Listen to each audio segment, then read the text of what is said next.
Bom dia a você, bom dia a todos os nossos alunos que no dia de sábado já estão aí estudando, se preparando para esse Enem que se aproxima. E para mim é uma honra estar ao lado de Sobral, estar ao lado desses alunos aí, que já que eu sou egresso da escola pública, eu tenho esse dever, né, moral aí, de ajudar no que for possível no ingresso desses alunos aí no vestibular, no sonho que ele está almejando. Bom, esse projeto é um projeto fabuloso, porque assim, você tem uma espécie de radiografia do Enem, você tem um mapa da mina, porque nós discutimos aqui todas as competências e as habilidades, não apenas discutimos, mas também apresentamos questões tiradas da matriz de referência do Enem, tá bom? Vamos começar exatamente com o quê? Com a competência 2 e habilidade 6. Competência 2, compreender as transformações dos espaços geográficos como produto das relações socioeconômicas e culturais de poder.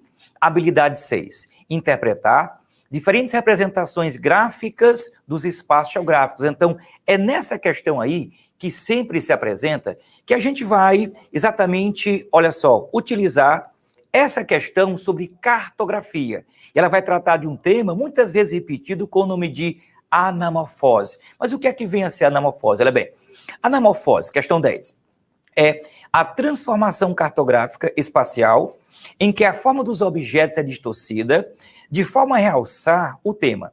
A área das unidades espaciais, às quais o tema se refere, é alterada de forma proporcional ao respectivo valor. A técnica descrita foi aplicada na seguinte forma de representação do espaço. Olha bem, eu quero dizer para você, meu caro aluno, que cada vez mais o Enem ele está sendo conteudista, então não adianta. Não adianta você achar que o Enem é o mesmo, porque ele mudou. Então você tem que mudar até a sua forma de estudar. E um tema que sempre está presente nessa prova é exatamente cartografia, tá? Mas nós não vamos apenas falar por cima, a gente vai aprofundar, já que cada vez mais, volto a dizer, o Enem, ele busca, né? Busca a profundidade da geografia. Então, olha só o que a gente tem nessa primeira questão. Nós temos aí cartografia. Você vai lembrar que a cartografia ela é simultaneamente uma arte e uma ciência de representar a superfície da Terra. Ela vem a ser uma arte porque ela busca o esmero, a perfeição, e é uma ciência porque ela tem rigor científico, tem valor matemático, tá? E enquanto ciência, é uma ciência bastante antiga. Eu posso dizer que esse mapa que você está vendo aí, ó, o chamado mapa, que é o mapa Gassu, ele tem 2.500 anos antes de Cristo, para provar que a cartografia é, de fato, uma ciência bastante antiga. Ciência essa que ela cresceu enormemente na Grécia Antiga, tá?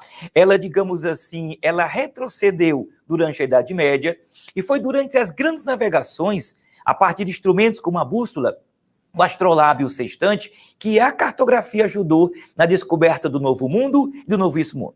Porém, a moderna cartografia, que é a cartografia digital, essa que você tem no seu celular, em aplicativos como Waze e coisa assim, ela é feita a partir do SIG. E o que é o SIG? Sistema de Informação Geográfica. Ele é um gigantesco banco de dados, vamos dizer, uma espécie de Big Data, e ele é feito a partir de 3 partes. Quais são as primeiras partes? A primeira parte, ó, é o chamado sensoriamento remoto. É aquela imagem obtida a partir de um meio aéreo, em especial, radares colocados em aviões e, mais ainda o que é comum, a partir de satélites. Então, esse é o chamado sensoriamento remoto, tá? Uma outra parte do SIG é exatamente o GPS. Exatamente, você vai lembrar que ali por volta dos anos 60, o Departamento de Defesa dos Estados Unidos, ele posicionou 24 satélites que estão em órbita em torno do nosso planeta.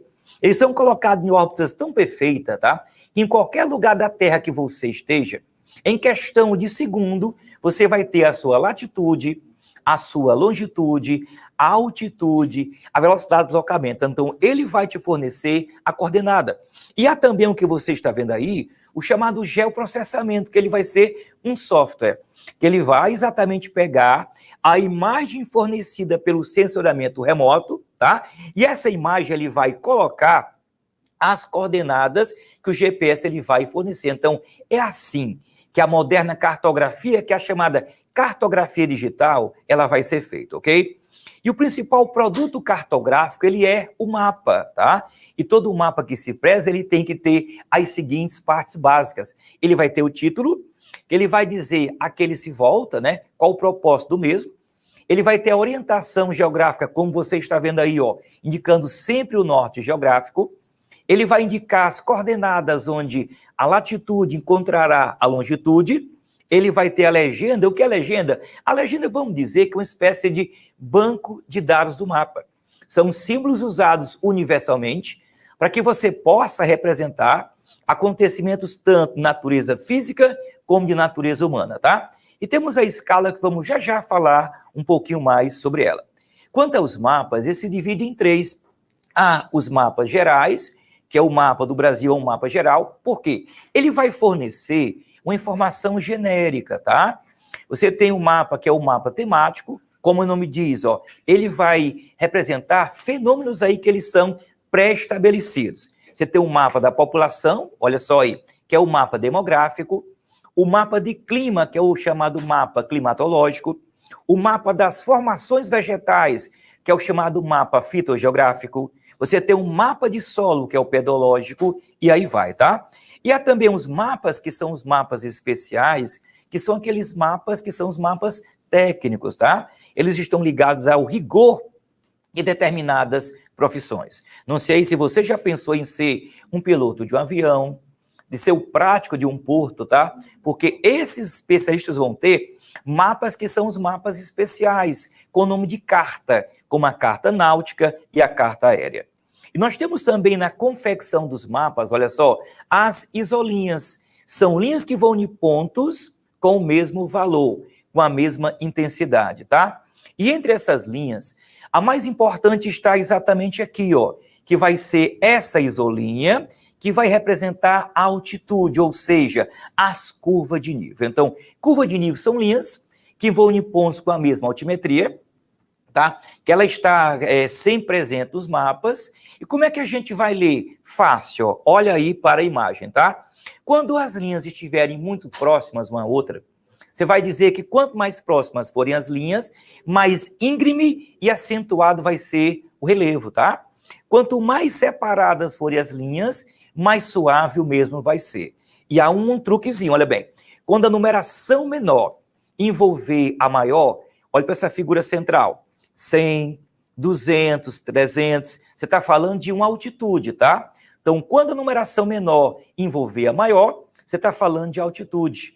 Mas quando a numeração, volta a falar, quando a numeração menor envolver a maior, 100, 200, 300, você está representando uma altitude. Mas quando a numeração maior envolver a menor, você vê aí, ó, 600, 500, 400, você está falando de uma depressão. Então, com a curva de nível, você pode representar altitude, você pode representar uma depressão e forma de relevo, tá? E a anamorfose é essa figura fantástica aí. Olha bem, são mapas distorcidos matematicamente para quê? Para realçar um certo valor, tá certo? Ó, olha esse mapa central. Esse mapa central é o mapa do Brasil, é o mapa político do Brasil, tá? Mas olha esse mapa que está aí, no caso à direita. Está todo distorcido, não está? Mas essa distorção não foi uma distorção aleatória, ela foi proporcional ao montante da população, ou seja, quanto mais população, mais tamanho, mais representatividade, ok? Aquele estado vai ter exatamente junto com o mapa. Não é à toa que o estado de São Paulo, que ele tem 46 milhões de pessoas, nesse mapa que é anamorfose, vai ter um tamanho maior. Então, entendeu? Anamorfose é esse mapa distorcido matematicamente para realçar o valor específico, tá? E é bom lembrar também da escala, né? A escala vai nos fornecer, ela vai nos dizer quantas vezes o real ele foi reduzido, ele foi suprimido para ser colocado em uma folha de papel.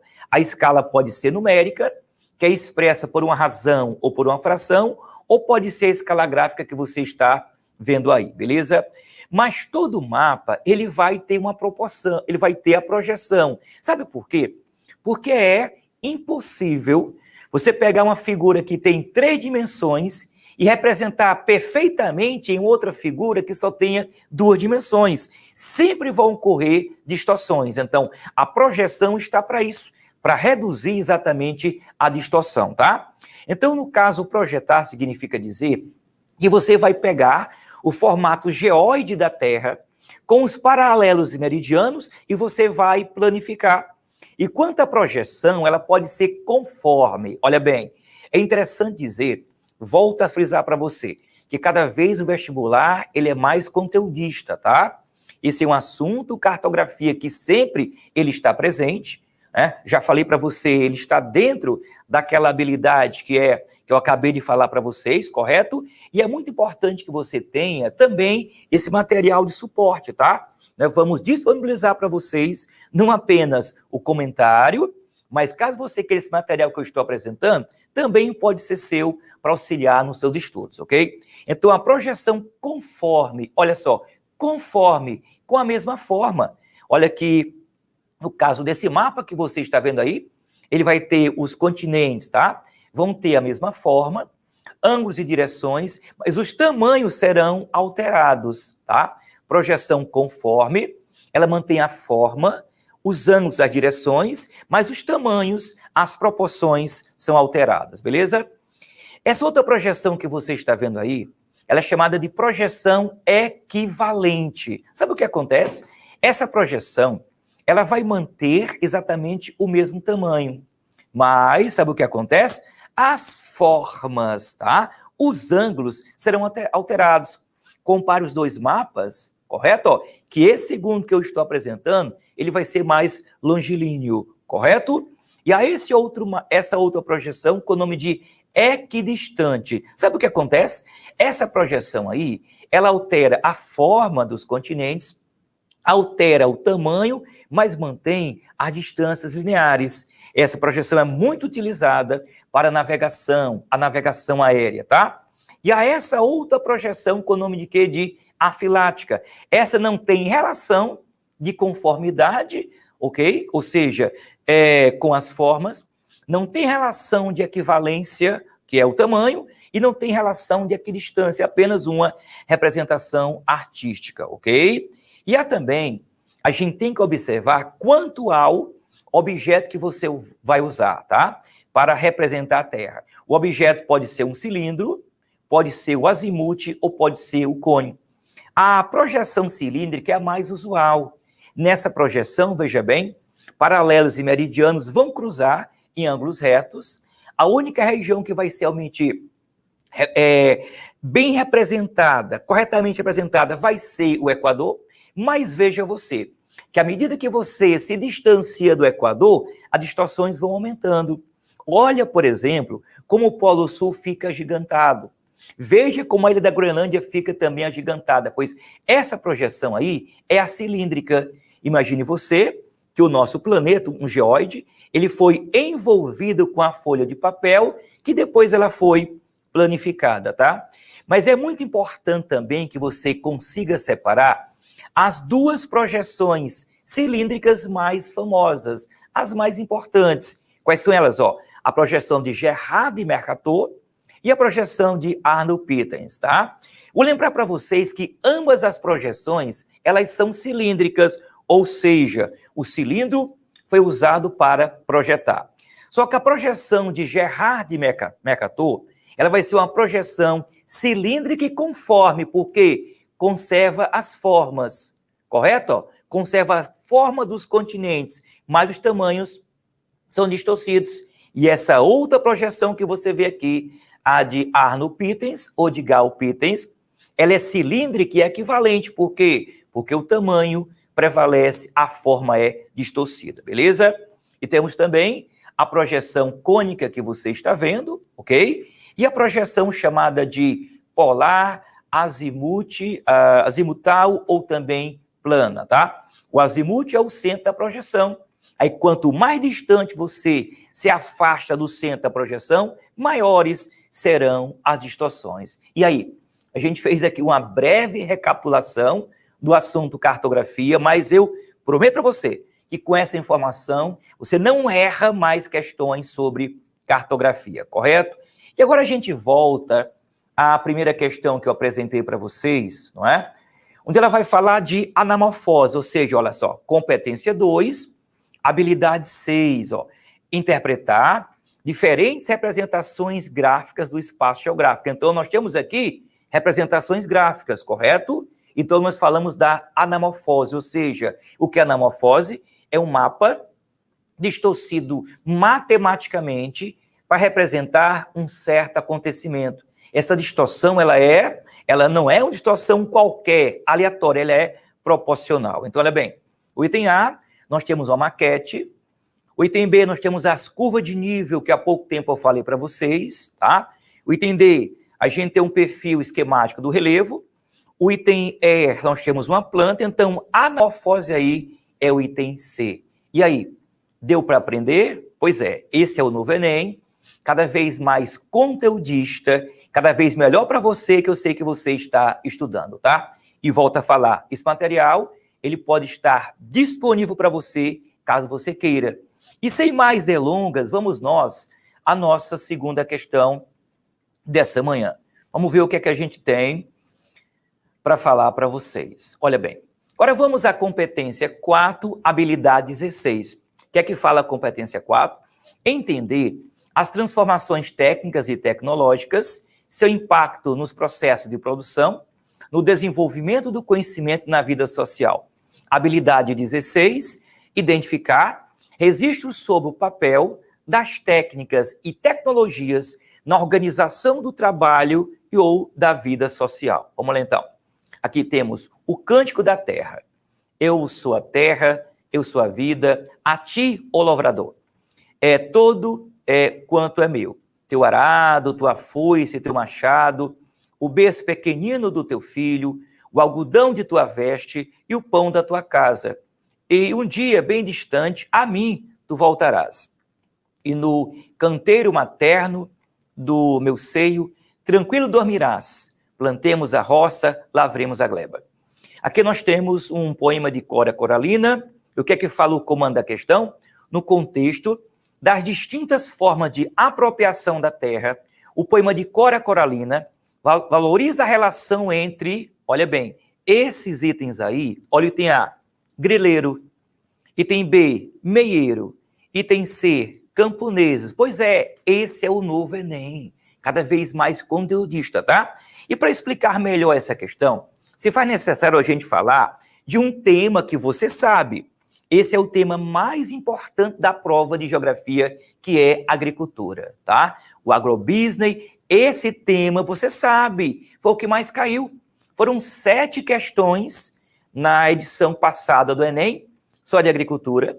Na reedição do Enem, aquele Enem que foi aplicado, né, para aquelas pessoas que não puderam fazer a primeira prova, foram 5 questões de agricultura, e no Enem Online foram 4, ou seja, esse é disparadamente o assunto mais importante. Mas por quê? Sabe por quê?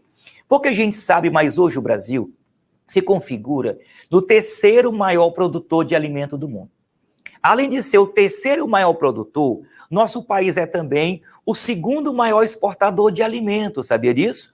Hoje o Brasil, ele alimenta cerca de 1 bilhão de pessoas pelo mundo. E é por isso que o nosso país é chamado de o celeiro do mundo, tá? Então saiba disso. Esse assunto, que agora a gente vai debater um pouco, é, sem dúvida, o assunto mais importante que você vai encontrar na próxima edição do Enem. Não apenas o Enem, mas a prova da sua universidade estadual, a prova também da universidade particular, essa questão aí tem que estar presente, tá? Porque é basicamente o único setor da nossa economia que está realmente crescendo a passos largos. E aí você tem a famosa cadeia do agronegócio, o agrobusiness. E a gente tem que separar que a agricultura não é a mesma coisa que agronegócio, sabe por quê? Na relação agrícola, entre campo e cidade, quem depende de mais? Quem depende mais de quê? No caso, a cidade depende mais do campo, ok? Quando você fala agrobusiness, não é bem assim não, porque o agronegócio não começa no campo, começa na cidade, nas universidades que vão pesquisar novas formas de plantio, variedade de semente nova, tá? Que vão ser fornecidas ao campo, passará pela indústria, que vai produzir máquinas, implementos, insumos, que vão ser fornecidos ao campo, Campo esse que fornece a sua produção ao setor industrial, indústria essa que vai processar o alimento e vende ao setor de atacado, o atacado vende ao varejo até chegar a nós, consumidores finais. Mas é muito importante que você lembre a grande importância do setor bancário, a chamada financiarização do campo. Veja que o setor bancário financia toda atividade econômica, tá? Além do setor industrial, do setor científico, beleza? Aí, desse modo, a gente agora traz para o Brasil. Eu falei para vocês que hoje o Brasil somos o terceiro maior produtor de alimento do mundo, lembra disso?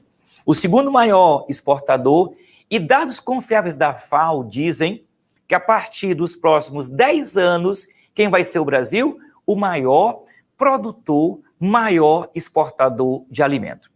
E quais são, digamos, do nosso campo, quais são as características? Elas agora eu apresento para vocês, tá?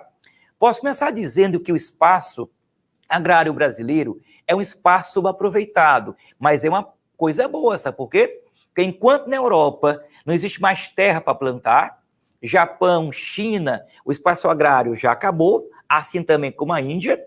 Alguns países que são grandes exportadores de alimento, a terra praticamente acabou. No Brasil, não.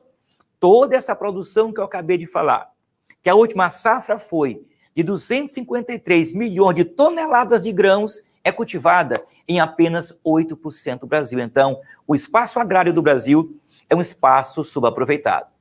Outra coisa que você tem que saber é que esse aumento que eu estou falando, esse aumento substancial, não foi um aumento geral, tá? Foi um aumento setorial. Você tem que saber que o setor mais importante, o setor que mais cresceu, não foi aquele setor voltado ao mercado interno, mas sim o setor voltado ao mercado externo. E tem aquele tema, que é um tema que sempre está presente nas provas, que é exatamente ligado à concentração fundiária, sabe por quê? Em nenhum país do mundo a terra mais se concentrou do que no Brasil. Sabia disso? No Brasil hoje, podemos asseverar que 1% da população concentra 47% da terra. Essa concentração injusta, brutal, está cada vez mais se acentuando, tá? E é bom lembrar uma coisa que muita gente não sabe. O que o nosso país mais teria? Seria latifúndios ou minifúndios? Cuidado, tá? Quando você pensar numericamente, tá? O nosso país tem muito mais minifúndios do que latifúndio, mas os números mentem, correto? Uma vez que o latifúndio, a grande propriedade agrícola com mais de 1.000 hectares, mais de 1.000 campos de futebol, numericamente ela é menor. Ela é apenas 1% das propriedades do país, tá? Mas ela vai pegar 45% da extensão das propriedades rurais, tá? E é exatamente essa concentração que provoca conflitos. De um lado, nós temos os chamados poceiros. Quem é um poceiro? É aquele agricultor que tem a posse, mas não tem um domínio. Ele tem a terra de fato, mas não tem de direito. Lhe falta um documento que prove que a terra lhe pertence. Nós temos os movimentos sociais rurais, que hoje chegam a 27 movimentos. Temos o latifundiário de exploração, é aquela pessoa que tem a terra, mas não a explora, não utiliza, tá? Isso aí vai de encontro à nossa Constituição, sabia disso? A Constituição, no artigo 184 e 186, fala sobre a questão fundiária. E o 186 diz que a terra que não cumpre a sua função social, ela pode ser desapropriada para fins de reforma agrária. E você tem esse órgão aí, que é o INCRA, Instituto Nacional Colonização e Reforma Agrária, tá? Se um dia essa lógica perversa, que há pouco eu falei, onde 1% da população concentra 47% da terra, se um dia essa lógica for invertida, o órgão, a autarquia federal a quem cabe, né, esse papel é exatamente o INCRA. E temos o grileiro, que foi um tema também que a prova abordou. Sabe o que é um grileiro? É um falsário, é alguém que falsifica o título de propriedade. E o nome tem a ver por conta do passado. Hoje a grilagem ela vai usar o SIG, que eu acabei de falar na questão anterior, lembra? Vai usar o GPS, mas o grileiro tem a ver. No passado as pessoas pegavam um papel branquinho, iam num cartório, registravam, tá? E para forjar, o que é que fazia? Colocava esse papel numa gaveta com grilos, esses grilos iam exalar substâncias químicas, o papel ficaria corroído, ficaria amarelado, e o grileiro chegava para o poceiro. Ó, poceiro, essa terra é sua? Prove que é sua. Cadê o documento? Ó, essa terra é minha. Olha o documento. E se você não sair, meus jagunços vão expulsá-lo da terra. É bom lembrar das relações de trabalho, tá? Eu vou lembrar para vocês que hoje no Brasil, cerca de 85% de quem trabalha no campo é trabalhador do tipo temporário. Apenas algo em torno de 15% é o trabalhador permanente, aquele que está ligado aos direitos trabalhistas, 13º, férias e tudo mais, tá? Grande parte dos trabalhadores são trabalhadores apenas temporários, como esse, que é o chamado boia fria. O nome pode mudar. Boia fria, peão, corumba, corumbá, volante, é a mesma coisa. É o trabalhador rural que mora na periferia, muitas vezes da cidade, faz uma migração com nome de sazonal, onde ele migra todos os dias da cidade para o campo de acordo com as safras agrícolas, tá? Mas além do boia fria, a gente pode falar de outro, ó, a parceria. Sabe o que é a parceria? A parceria é exatamente o morador. É que é o caseiro, a pessoa que mora na fazenda, tá? Ele abdica de certos direitos em nome de certas vantagens. Por exemplo, ele pode muito bem morar numa casa da fazenda, ele não paga aluguel, então digamos assim, é a parceria. Ele vai trocar certos direitos que ele poderia ter em nome de algumas vantagens. Já o meieiro que você está vendo aí, ó, ele não mora na terra, ele vai na terra trabalhar. E ele paga pelo uso da terra, como? Entregando metade, tá, do que ele produzir. Isso remonta a uma obrigação servil que era a talha. Lembra do feudalismo? Pois é, ele pode ser meieiro, se ele entregar metade da produção, ele pode ser terceiro se entregar a terça parte, ele pode ser quarteiro se entregar a quarta parte. Você tem um arrendatário que você está vendo, sabe o que é o arrendatário? É aquela pessoa que não tem terra, mas ele tem o capital. E ele vai alugar terra para o plantio, tá? Mas eu destaco também esse que é o chamado gato. Você sabe quem é o gato? O gato, ele é um aliciador. É uma pessoa que vai a um local bastante pobre do Brasil, recruta pessoas para o trabalho, só que a pessoa que é recrutada não sabe que ela vai ser escravizada. A passagem que ela recebeu vai ter que pagar, não é assim? A enxada que ela está cultivando é alugada. O alimento que ela consome tem que pagar. Você já viu certa vez, em algum noticiário, acho eu, a Polícia Federal fazendo, digamos assim, certas ações, onde ela vai libertar pessoas que como escravo trabalhavam, tá? Mas é muito importante a gente também falar da importância do pequeno agricultor. A agricultura familiar, sabe por quê? Essa agricultura aí representa 80% dos postos de trabalho no Brasil e hoje cerca de 70% também. Exatamente do alimento voltado ao mercado interno é o pequeno agricultor que está produzindo, tá? Então ele é fundamental para exatamente abastecimento do mercado interno. Por quê? O mercado externo vai ser abastecido por quem? Pelo agrobusiness, porque ele se volta para a produção de quê? De commodity. O que é uma commodity? É uma matéria-prima. É o produto primário, que ele pode ser mineral, como ferro, manganês, o petróleo, ou ele pode ser agrícola, que é exatamente o tema que a gente está falando aí, tá? Ela é sempre vendida em bolsa de valores e o preço é sempre dolarizado. E quais são as nossas principais commodities? Olha só, podemos falar do café, do qual o Brasil é o maior produtor exportador desse grão. Ficamos no ano passado com cerca de 40% da produção global sai exatamente do Brasil. Olha só, algodão, hein? O algodão é nativo da América e que é o Brasil hoje, terceiro maior produtor, segundo maior exportador global do algodão. É muito importante também a gente falar do milho, que é um dos cereais mais consumidos pela humanidade e que é o Brasil, a mesma coisa. Somos o terceiro maior produtor, segundo maior exportador. Porém, a grande vedete do Brasil é exatamente a soja, tá? Hoje, basicamente, Quase a metade da produção de grãos do Brasil é a partir de quê? Da soja. Quando foi por volta ali de 1908, um navio vindo do Japão, o Kasaku Maru, com o navio, com os japoneses, chegou a soja. E a Embrapa, que a gente tem que falar também, tá? Muito importante, ela tropicalizou a soja.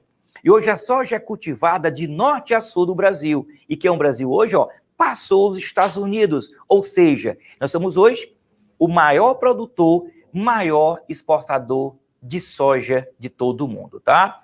Mas voltando à questão, olha aqui no nosso comentário, a gente falou de grileiro, correto? A gente falou de meieiro, pois é.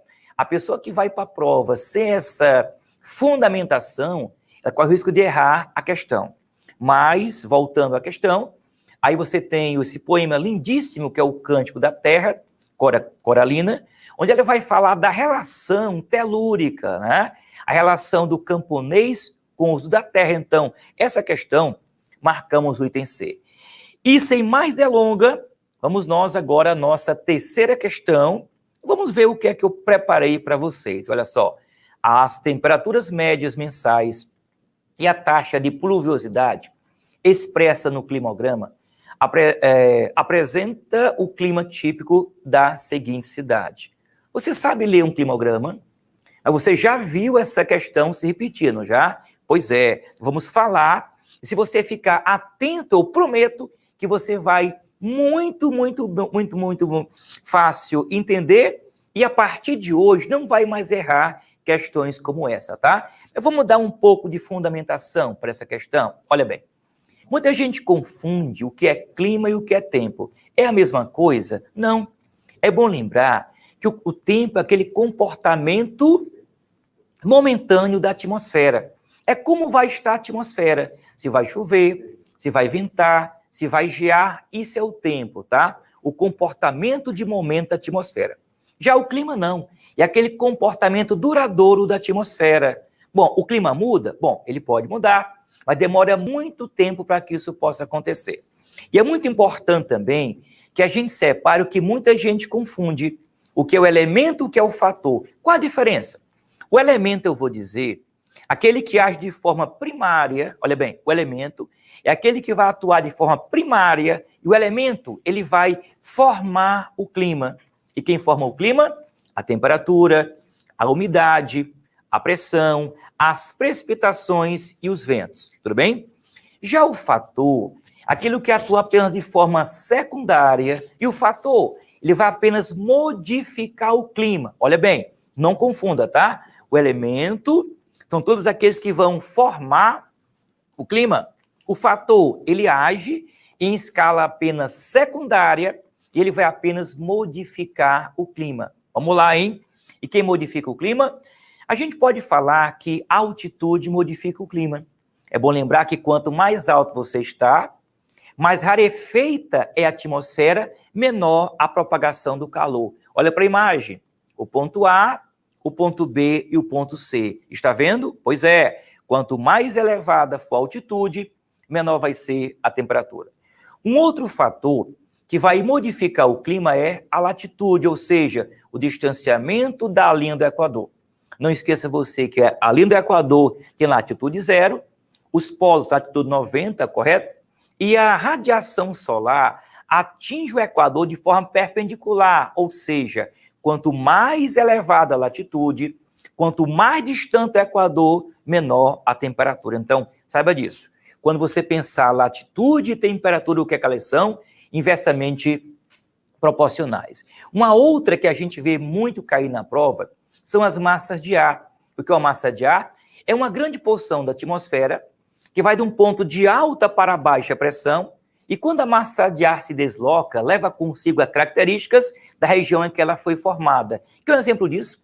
Você lembra que recentemente, semana passada, uma massa de ar polar chegou ao sul do país, baixando a temperatura. Pois é, essa é a massa de ar. É uma porção da atmosfera que ela vai de um ponto de alta para baixa pressão e vai levar consigo as características do local de formação. E essa massa, ela pode ser fria, ela pode ser quente, ela pode ser úmida, ela pode ser seca, tá? Uma outra que a gente pode falar são as correntes marítimas ou marinhas. O que é isso? É como se fossem rios que existem dentro dos oceanos. A corrente tem a mesma velocidade, tem o mesmo sentido, ela pode ser fria, ela pode ser quente, e coitado de um país se for tocado por uma corrente fria. Sabe por quê? Se a corrente for fria, ela não vai favorecer a evaporação. A umidade do ar é baixa, consequentemente, vão surgir desertos. Olha essa imagem que eu estou apresentando. Você está vendo que sempre junto a correntes frias, o que é que nós temos? A formação de desertos. Isso vale para o Atacama, vale para o Kalahari e vale para o deserto do Saara, tudo bem? Um outro que a gente pode falar para vocês é a continentalidade e maritimidade. Sabe o que é isso? Calor específico. Você sabe que quando você está junto a grandes massas líquidas, a temperatura é mais constante. Você sente a chamada maritimidade. Porém, quanto mais distante você está do oceano, quanto mais distante você está das grandes massas líquidas, maior será a continentalidade e maior será a variação da temperatura. O dia tende a ser bem quente e a noite bem mais fria, tá? Se você está agora, por exemplo, no centro-oeste do país, está em Brasília, você sabe que é assim. Quem está junto ao mar sabe que a temperatura, devido à maritimidade, ela tem uma constância, tudo bem? Podemos também falar do relevo. O relevo é um fator que modifica o clima. Como o relevo, ele pode dificultar ou facilitar a chegada de massas de ar. E até nós, os seres humanos, nós somos um fator do clima. Sabe quando? Quando o homem edifica grandes cidades e provoca fenômenos como a inversão térmica, correto? Provoca a ilha de calor, as chuvas ácidas, tá certo? E agora, rapidamente, a gente vai falar dos elementos. Que um elemento, olha só, eu falei que o fator, ele apenas vai modificar o clima. O elemento não, é aquele que forma. E entre os elementos, o mais importante é esse, olha só, a radiação. É bom lembrar que 99,9% da energia da Terra, ela é proveniente direta ou indiretamente do Sol, tá? Mas ainda bem que nem toda a radiação que aqui chega, aqui fica. 1/3 da radiação fica, 2/3 vai ao espaço.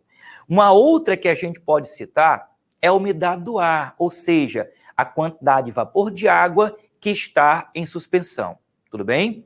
Podemos também falar rapidamente da pressão, que a pressão é o peso dos gases atmosféricos sobre nossos corpos.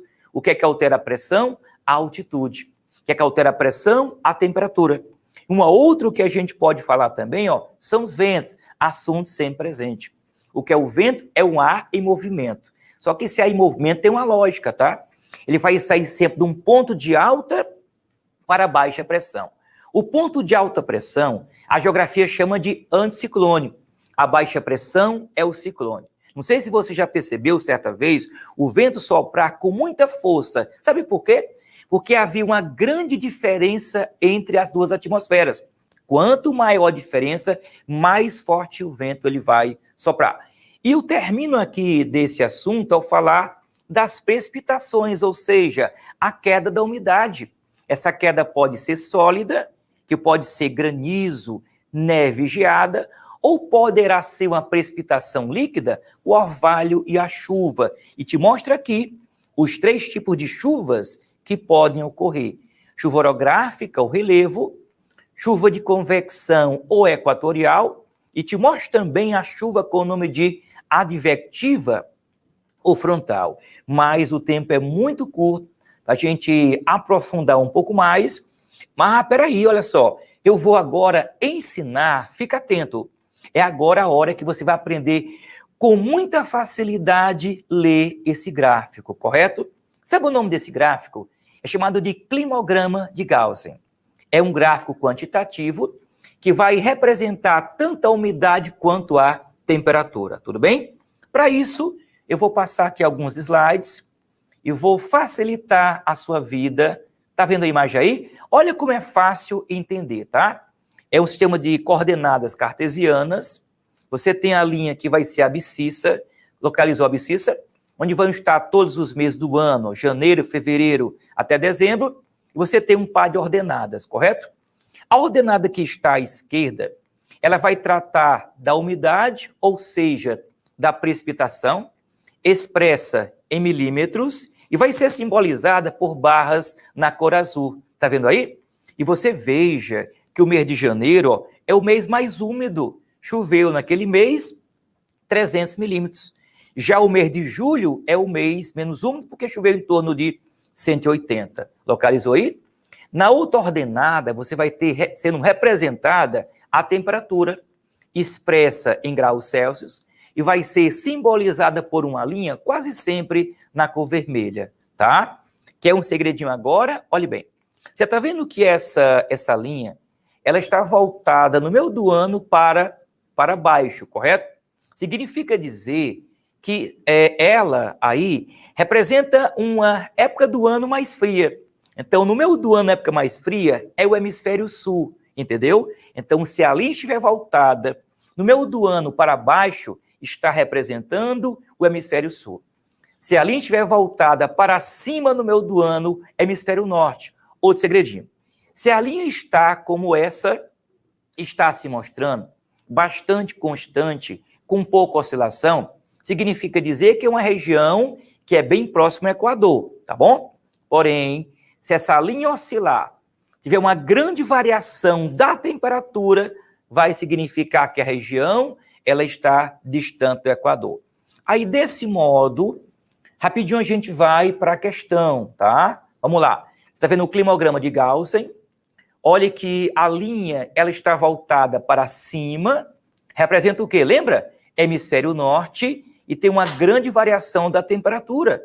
Ela atingiu aí, ó, 18 ali em julho e menos 10 em janeiro. Então, é o hemisfério norte e uma região distante do Equador. Aí, desse modo, vai ser o item E. Concorda comigo? Olha o item A. Cidade do Cabo, África do Sul? Não. Que para ser África do Sul, Cidade do Cabo, deveria estar voltada para baixo. Ela está para cima. Sydney, Austrália, da mesma forma. Então, o item certo é o item E. Porque Moscou está no hemisfério norte, a linha está voltada para cima. Moscou está distante do Equador e tem lá uma influência de quê? Da continentalidade. 18 no verão, menos 10 no inverno. E aí, deu para aprender? Espero que sim, tá? Dica aí valiosa que eu falei para vocês, que a gente consegue muito bem interpretar esse que é o climograma de Gauss.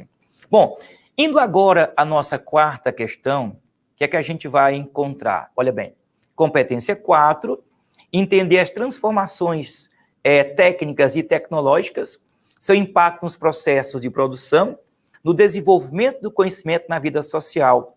Habilidade 16, identificar registros sobre o papel das técnicas e tecnologias na organização do trabalho e ou da vida social. Vamos lá, temos a questão 18, tá? A partir dos anos 70, impõe-se um movimento de desconcentração da produção industrial. Uma das manifestações do desdobramento da divisão territorial do trabalho no Brasil.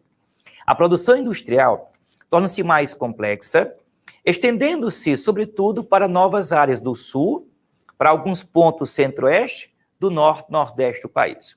Um fator geográfico que contribuiu para o tipo de alteração da configuração territorial descrito no texto é, olha bem, se faz necessário para a gente entender esse tema, falar da indústria brasileira. Hoje o Brasil é a 15ª nação mais industrializada.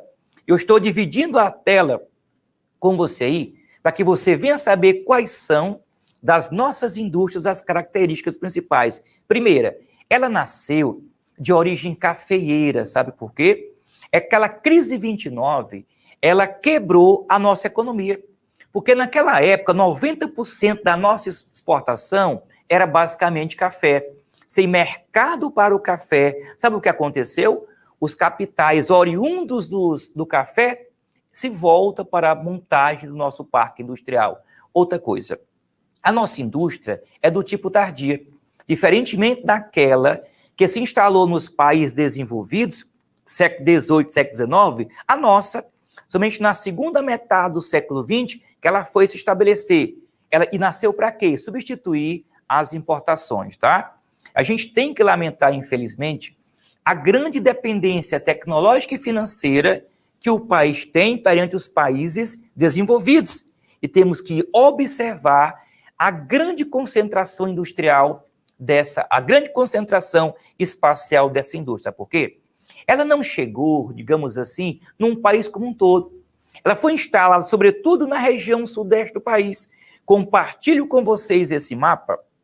Está observando? Que nos anos 60, 80% da fábrica ficava na região sudeste. Sabe o que é que nasceu aí? A chamada DTT, a Divisão Territorial do Trabalho, onde você tinha a região sudeste, sendo uma espécie de centro do país, e o restante seria uma periferia. Então, cabia esse centro a produção de bens de consumo, e cabia à periferia, basicamente, o quê? A compra desses bens de consumo, fornecer mão de obra barata e fornecer matérias-primas, tá? Mas é importante que a gente observe que essa concentração, ao longo dos tempos, ela foi sendo reduzida. A partir de quê? Da criação de certas superintendências, que você está vendo aí, ó, a Sudene, que nasce no governo JK, tá?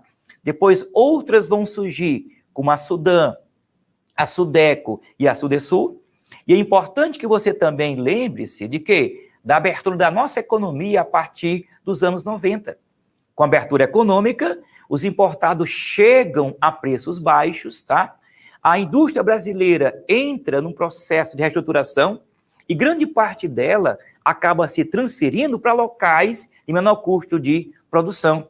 E aí o que começa? Começa a chamada guerra fiscal ou guerra dos lugares, onde os estados com menor custo de produção passam a receber fábricas que saem do seu berço e passam, como a questão fala, a se distribuir para outras regiões, outros estados. Então, se tivemos nós no passado uma concentração brutal na região sudeste, onde lá ficavam mais de 80% das nossas fábricas, apresenta a você agora esse gráfico, onde ele fala onde as fábricas de fato estão. Você consegue perceber pela imagem que eu estou compartilhando para você, tá certo? Que a região sudeste ainda fica ela com o quê? Com 50% das fábricas, tá? Mas é notório aí a chegada de fábricas em regiões como a região norte e principalmente na região nordeste do país, que ela já está com 16% das fábricas, tudo bem? Então, observando essa questão aí, um fator geográfico que contribuiu para o tipo de alteração na configuração territorial descrito foi o desenvolvimento dos meios de quê? De comunicação, tá? Nós temos aí o item, que é o item a ser marcado. E a nossa última questão, a nossa saideira, vamos lá, ela vai exatamente falar da competência 4, que é entender as transformações técnicas e tecnológicas, seu impacto nos processos de produção, no desenvolvimento do conhecimento na vida social, e a habilidade em questão é a habilidade 17, analisar fatores que explicam o impacto de novas tecnologias no processo de territorialização da produção. Bem, temos aqui para lembrar do assunto, que é o assunto indústria, e aí tá, a instalação de uma refinaria obedece a diversos fatores técnicos. Um dos mais importantes é a localização, que deve ser próxima tanto ao centro de consumo, como o centro das áreas de produção. A Petrobras possui refinarias estrategicamente distribuídas pelo país. Elas são responsáveis pelo processamento de milhões de barris por dia, suprindo o mercado com derivados que podem ser obtidos a partir de petróleo nacional ou mesmo importado. A territorialização de uma unidade produtiva depende de diversos fatores locacionais. A partir da leitura do texto, o fator determinante para a instalação das refinarias de petróleo é a proximidade veja bem, a indústria, queridos, é o setor mais importante da economia. Sabe por quê? Porque ela vai conjugar o trabalho, o capital e a máquina. Para quê? Para quê?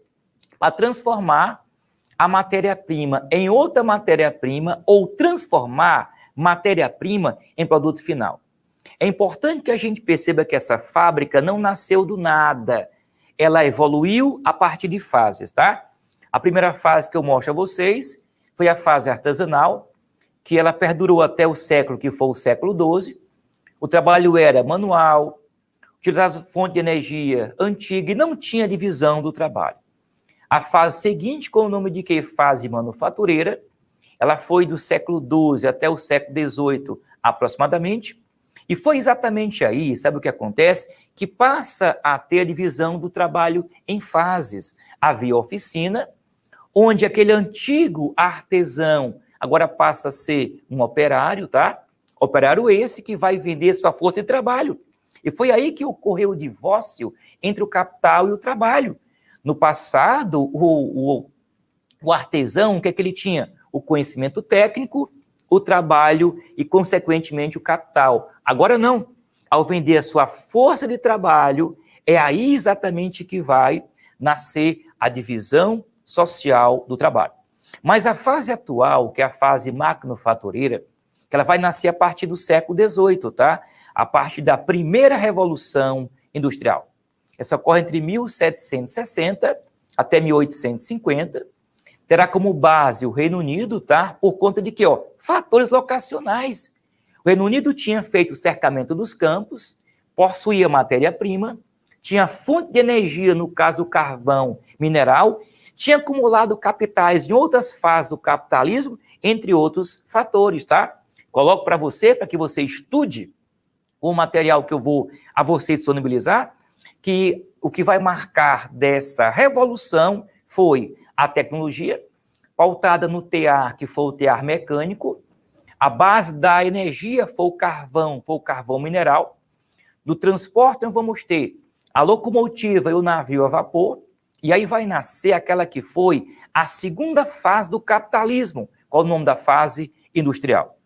A segunda revolução ela vai ocorrer entre 1850 e 1970. Sabe o que ela foi? A expansão geográfica da primeira revolução. Se a revolução primeira fica contida no Reino Unido, agora não.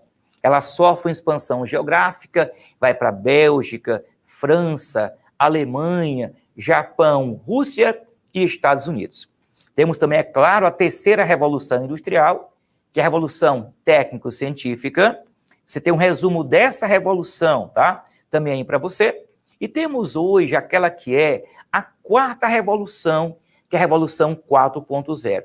Ela é marcada pela inteligência artificial, pela internet das coisas e pela tecnologia de comunicação, que é a 5G. Mas é importante que você saiba também que as fábricas elas vão se classificar em vários tipos. Ela pode ser extrativa, ela pode ser de construção e de transformação.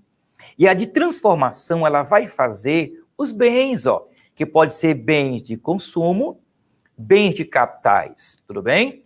E temos aqui também o tipo de fábricas, tá? A gente pode classificar quanto à função. Ela pode ser germinativa, aquela que faz germinar, que faz nascer outras fábricas. Ela pode ser de ponta. Qual é de ponta? Aquela que está no topo da cadeia. As outras fábricas vão, em função dessa fábrica principal, produzir. E tem quanto à tecnologia, as fábricas tradicionais e as fábricas que são mais dinâmicas, tá? Eu chamo a atenção para o que a questão está pedindo, que são os fatores locacionais. Todo fator que justifica a criação de uma fábrica é um fator locacional. Para que uma fábrica possa se estabelecer, você terá que ter transporte, energia, mercado consumidor, infraestrutura, tudo mais. Quanto mais fatores os estados, as cidades expuserem, maior a chance de uma fábrica nesse estado ou nessa cidade se instalar. E é muito importante também que você saiba, sabe o quê? Os sistemas de produção. Aí eu apresento a vocês, o Taylorismo, que é final do século XIX, o Fordismo, início do século XX, o chamado Toyotismo, que é do pós-Segunda Guerra Mundial. E essa questão você sabe que caiu, correto? Aquela frase que é a frase emblemática do sistema, o just in time, ou seja, a produção certa, na hora certa para o mercado certo. Ou seja, não haverá desperdício de nada.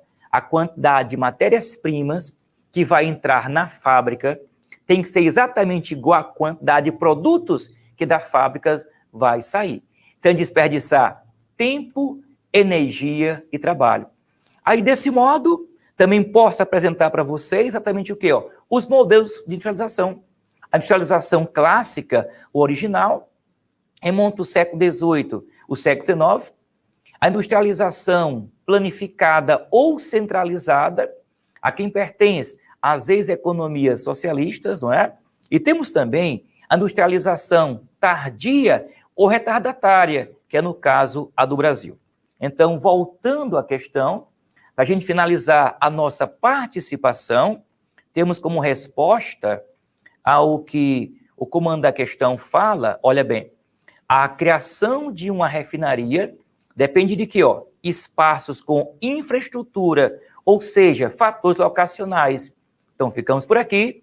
Um forte abraço a todos e até a nossa próxima participação desse brilhante projeto que a gente vai estar junto aqui nos dias de sábado, tá? Chamo você a atenção para que você acompanhe os fascículos, acompanhe as aulas gravadas e aqui, presencialmente, a gente vai sempre trazer assuntos que vão engrandecer a geografia e vão te auxiliar na aprovação. Fique com Deus e até a próxima.